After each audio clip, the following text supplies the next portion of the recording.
নমস্কার বন্ধুরা, কেমন আছেন সবাই? স্পেশাল রান্নাঘরে সকলকে স্বাগত জানাই। আজকে আমি তৈরি করে দেখাবো এগ চিলি রেসিপি। চলুন তাহলে দেখে নেওয়া যাক আজকের রেসিপিটি। আমি এখানে 3টে ডিম সেদ্ধ করে নিয়েছি। এরপর আমি ডিমটাকে কেটে নেব 4 টুকরো করে।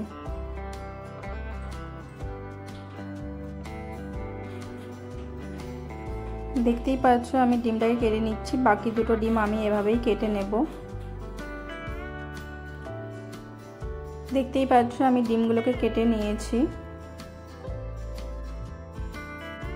আমি এখানে নিয়ে নিয়েছি 1.5 চামচ ময়দা আর 1 চামচ কর্নফ্লাওয়ার। এরপর একটা ভালো করে ব্যাটার তৈরি করে নেব। পাত্রের মধ্যে দিয়ে দেব ময়দা আর কর্নফ্লাওয়ার, তার সাথে দিয়ে দেব গোলমরিচ আর দিয়ে দেব পরিমাণ মতন লবণ, আর তার সাথে দেব 1 চামচ পরিমাণ আদা, রসুন আর কাঁচা লঙ্কা বাটা। সব কিছু একসাথে মিশিয়ে নেব আর অল্প জল দিয়ে দিয়ে ব্যাটারটাকে গুলে নেব।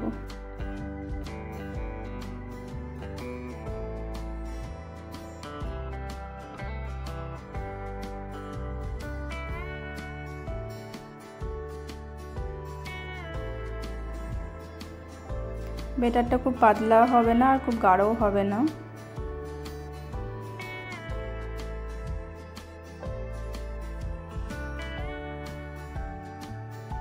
দেখতেই পাচ্ছ ব্যাটারটা আমি তৈরি করে নিয়েছি।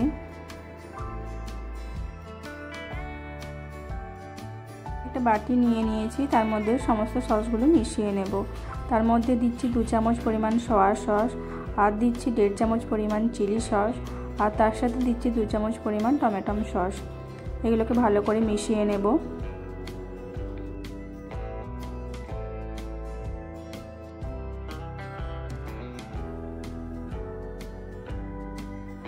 আর এই সসগুলোর মধ্যে দিয়ে দিচ্ছি চিনি। ভালো করে সব কিছু একসাথে মিশিয়ে নিচ্ছি। এরপর আমি কড়াইয়ের মধ্যে তেল নিয়ে গরম করতে দিয়েছি।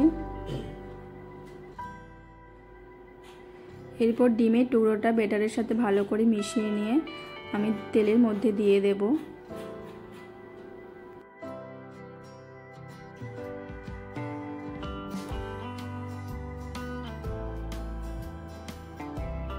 এভাবেই এক একটা টুকরো ব্যাটারের মধ্যে মিশিয়ে নিয়ে তেলের মধ্যে দিয়ে দেব। পকোড়ার মতন করে ভেজে নেব।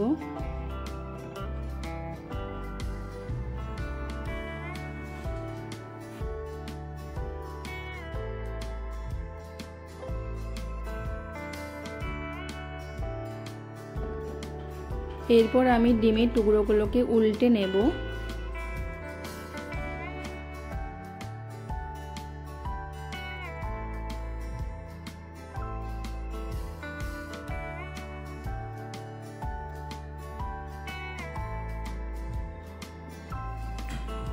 দেখতেই পাচ্ছ ভাজা হয়ে গেছে, এবার তুলে নেব।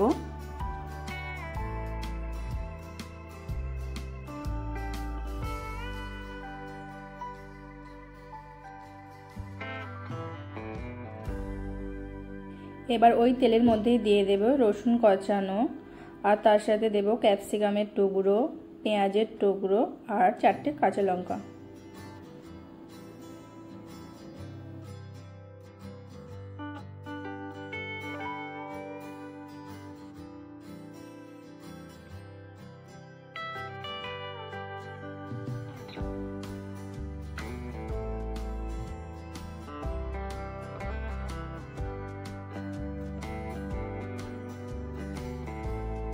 এবার সব কিছু হালকা লাল লাল করে ভেজে নেব।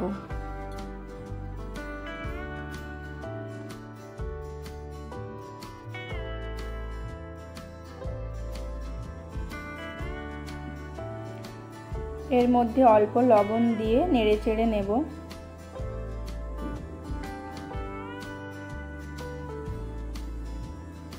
ভাজা হয়ে গেছে, এরপর মিশিয়ে রাখা সসটা দিয়ে দেব।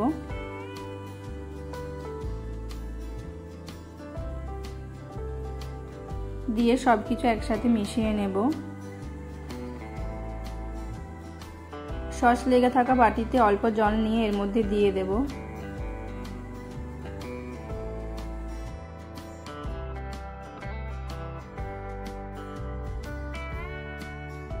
তারপর ভেজে রাখা এগ পকোড়াগুলো দিয়ে দেব, দিয়ে ভালো করে মিশিয়ে নেব।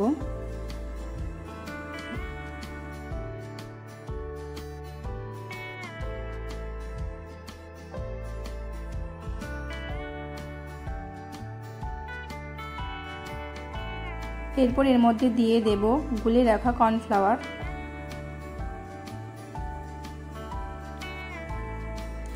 দিয়ে সবকিছু মিশিয়ে নেব।